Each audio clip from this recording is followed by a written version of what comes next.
Now, to a sane person, that might seem weird. It's like, it's completely out in the open. We can all see it. Anybody that's got an IQ above room temperature sees exactly what they're up to. So why would they keep doubling down? Well, here's the answer to that. C.S. Lewis had a quote, and I'm paraphrasing, but the quote went a little something like this: "There is no tyranny that is worse than a tyranny imposed for the good of its victims."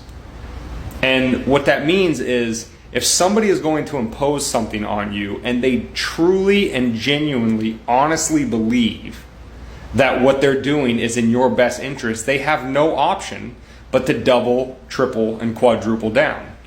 And the reason is because if they admit that they were wrong, if they admit defeat, then a subtle little part of them has to admit that what they formerly classified as evil, and again, this is what the COVID cult classifies people that aren't vaccinated or, were mask hesitant or whatever. These are evil people. These are evil, selfish people who don't want to do what's in the best interest of everybody.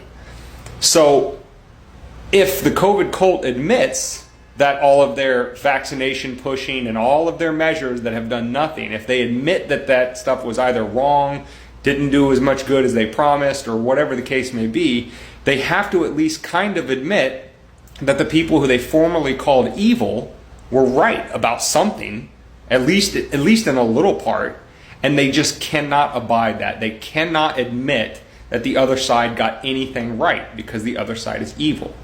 And they see themselves, by trying to force everybody to subject their individual autonomy, their liberty, their freedom, to this abstract concept of the collective, what's in the best interest of everybody else. They can't admit that that's not the way to go, because they think that they're doing it. They're forcing you to do things against your will in your own best interest. And that's why they'll never apologize. That's why they'll never try to hide it. And that's why they'll never try to run away from their position. Their only option is to double down. So it's not going to get any better. The only way to stop this is to what we should have done in the very, very beginning, is stand up and just say no.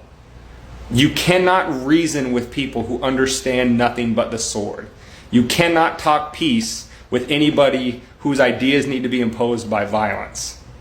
So just say no and resist everywhere you have the opportunity. You're right about this. Now,